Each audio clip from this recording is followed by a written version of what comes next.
1949 నుండి 1982 వరకు మహానటుడిగా సేవలు అందించిన నందమూరికి ఏదో ఆలోచన, ఇంకేదో తెలియని వెలితి.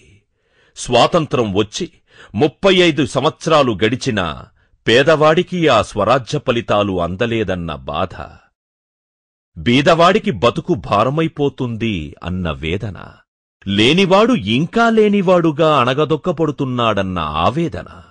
తెలుగు పాలకులు ఢిల్లీ నగరం చుట్టూ ప్రదక్షిణలు చేస్తూ తెలుగువాడి ఆత్మగౌరవాన్ని ఢిల్లీ వీధుల్లో తాకట్టు పెడుతున్నారన్న అంతర్మథనం. తన వృత్తిని త్యాగం చేసి ప్రజాసేవ కోసం కొత్త నాయకుడిగా మారవలసిన అవసరం తెలియవచ్చింది.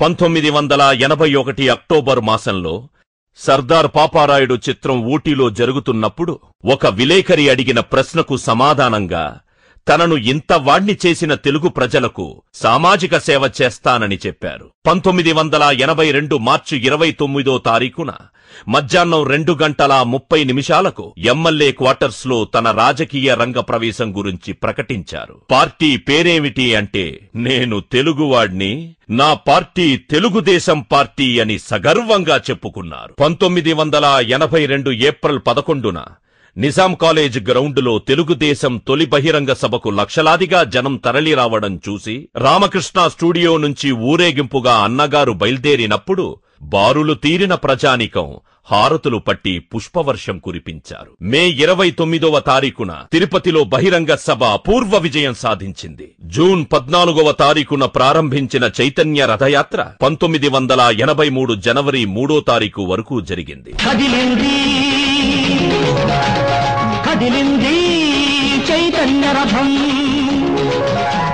తెలుగు జాతికి నాడది తిరుగులేని ఆయుధం. కదిలింది చైతన్య రథం, మన కోసం కుబేరుడే కుచేలుడే వచ్చినాడు, సేవలందుకున్నవాడు సేవకుడై తిరిగినాడు. చెరువుగట్టు స్నానాలు, చెట్టు కింద శయనాలు, అర్ధాకలి భోజనాలు, అంతులేని పయనాలు, సాధించను ప్రచారాన్ని అహోరాత్రము, సాధించను ఆంధ్ర రాష్ట్ర సారథిత్వము. 35,000 కిలోమీటర్లు పొడవున వాడవాడల వీధి వీధిన కొనసాగింది. ఉదయం 7 గంటలకు ప్రారంభిస్తే రాత్రి 2 గంటల వరకు ఆ యాత్ర కొనసాగేది. తమను ఉద్ధరించడానికి వచ్చిన అవతార పురుషుడి కోసం గంటల తరబడి పిల్లా పాపలతో మహిళలతో ఎదురుచూస్తూనే ఉండేవారు. ఎక్కడ తెల్లవారుజామున 2 అక్కడే విశ్రాంతి, ఆ చెట్టు కిందే పడక, అక్కడే స్నానపానాదులు ముగించుకొని బంగారు వర్ణంలో ఉండే తమ ఆరాధ్య కథానాయకుడు ఎండకు ఎండి వానకు తడిచి చలిని తట్టుకొని గొంతు బొంగురుపోయి మీకోసం వచ్చా, మీ కన్నీళ్లు తొడవడానికొచ్చా అని చెబుతుంటే వయసులో పెద్దవాళ్లు అమ్మగా అక్కగా మారిపోయారు. చిన్నవాళ్లు చెల్లెళ్లుగా ఆర్ద్ర హృదయులయ్యారు.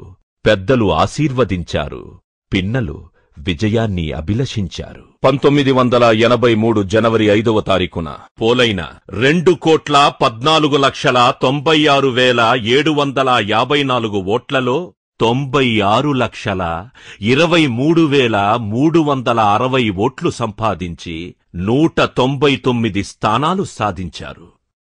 తనతో కలిసి నిలబడిన సంజయ్ విచార్ మంచికి 4 స్థానాలు రావడంతో మొత్తం 203 సీట్లు గెలిచినట్లయింది.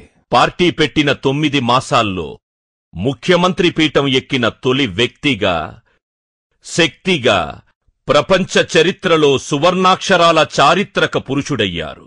లాల్ బహదూర్ శాస్త్రి స్టేడియంలో లక్షలాది అభిమానుల మధ్య ముఖ్యమంత్రిగా ప్రమాణ స్వీకారం